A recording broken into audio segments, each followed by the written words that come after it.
Ukraine's President Volodymyr Zelensky described the US-led peace deal as quite solid at this stage. Newly released Epstein files include emails between Ghislaine Maxwell and someone signing as A from Balmoral, where the sender asks whether if new inappropriate friends were found for him. Christmas celebrations slowly returned to Bethlehem during ceasefire in Gaza.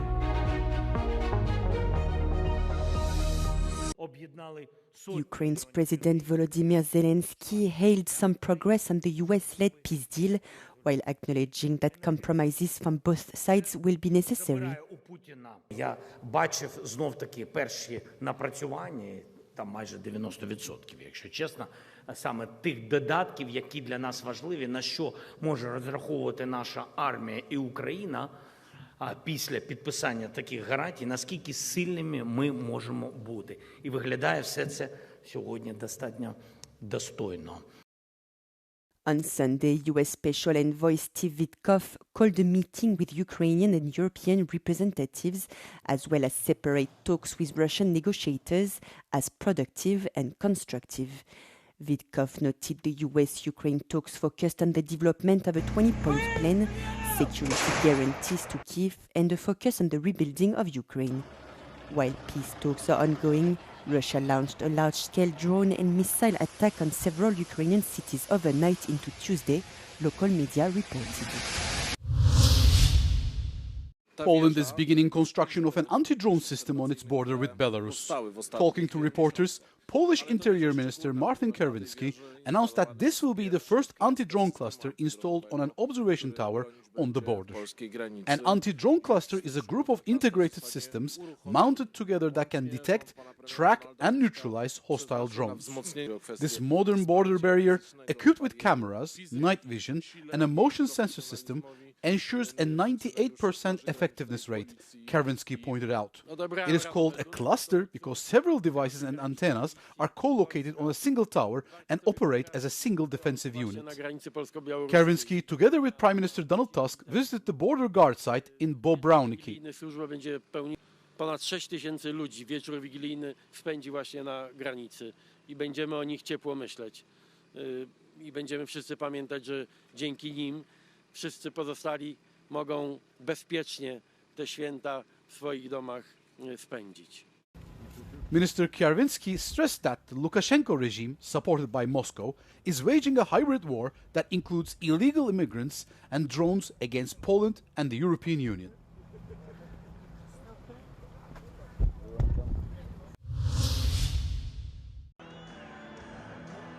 Four men were arrested following an opposition rally in the Albanian capital Tirana on Monday. Protesters had gathered at the office of Prime Minister Edi Rama to protest against his government, throwing Molotov cocktails at the building. One of their demands is the resignation of Deputy Prime Minister Belinda Baluku, who was charged by prosecutors for alleged corruption. Stoj të gjitha forcat politike opozitare. Stoj çdo opozitar. Stoj çdo guzimtar. Të bashkohet në këtë betejë. Në këtë betejë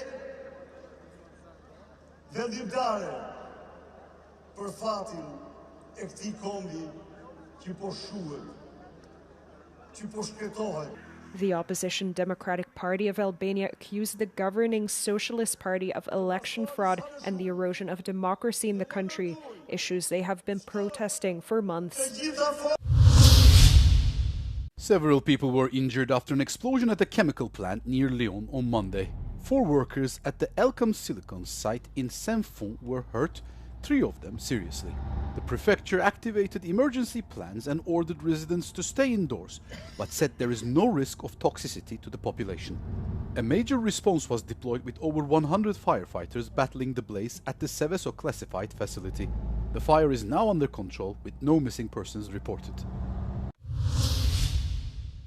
Newly released Epstein files include emails from 2001 between Ghislaine Maxwell and someone signing as A from Balmoral. The sender, using an anonymous email, asks Maxwell rather if new inappropriate friends were found for him. The emails reference Balmoral summer camp for the British royal family and the sender's recent departure from the Royal Navy. This is the 8th batch of over 11,000 files totaling 30,000 pages, the largest release by the US Justice Department since Friday. The files include court records, photos, emails, flight logs, videos, and grand jury materials from Epstein's cases and investigations into his death.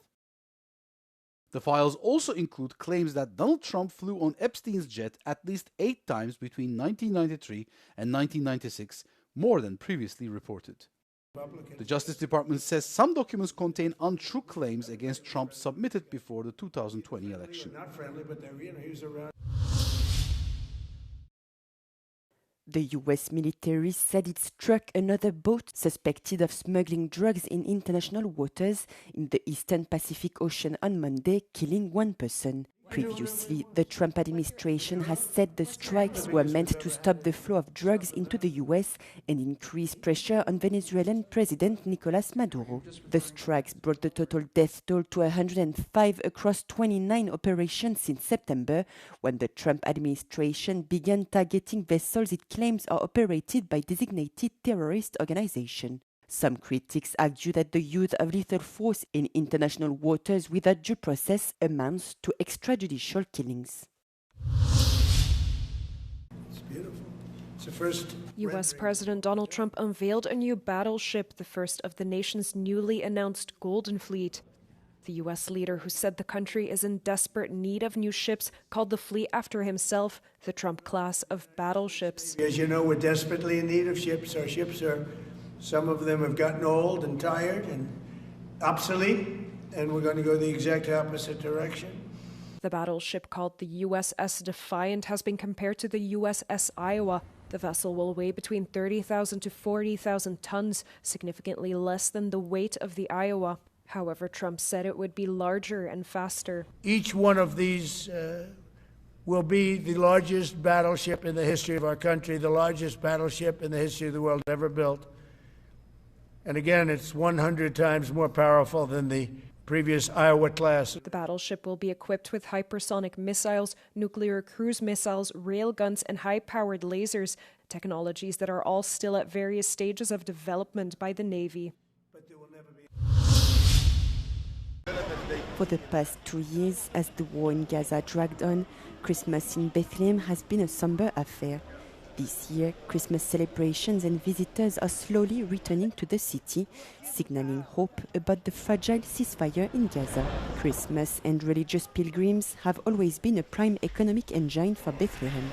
Bethlehem has been facing hardships since March of 2020, when COVID started, and ever since it's been up and down until October the 7th, the war in Gaza and the war on all of the West Bank. For the families who struggled to keep business afloat during the war, the sight of tourists feels like a relief after years of uncertainty. كان عندي حوالي 80 موظف من أول الحرب قلصناهم وعوضناهم وقعدناهم في الدار وخلينا 4 أو 5 ثابتين. In the meantime, the Latin Patriarch of Jerusalem paid a visit to the Holy Family Parish in Gaza. A patriarchate statement said the visit marked the beginning of Christmas celebrations in a community that has lived and continues to live through dark and challenging times. Deep Shambarka's big dream seems to be shattered. Instead of graduating, he's facing deportation. The 25-year-old came to Berlin from India as a master's student. He has been studying business management at the private international university for over a year, but then he received a letter asking him to leave the country. I was really surprised to have it because in my case, I didn't do anything wrong. I came here as a student.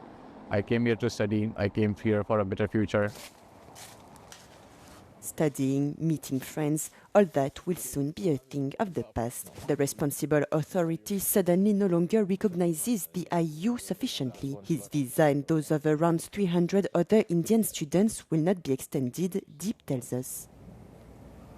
Basically, this thing started this year from the month of March.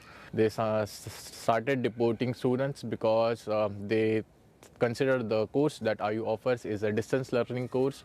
I think this was because the university didn't launched or like offered their courses or didn't have the proper accreditation of the courses which they were supposed to have.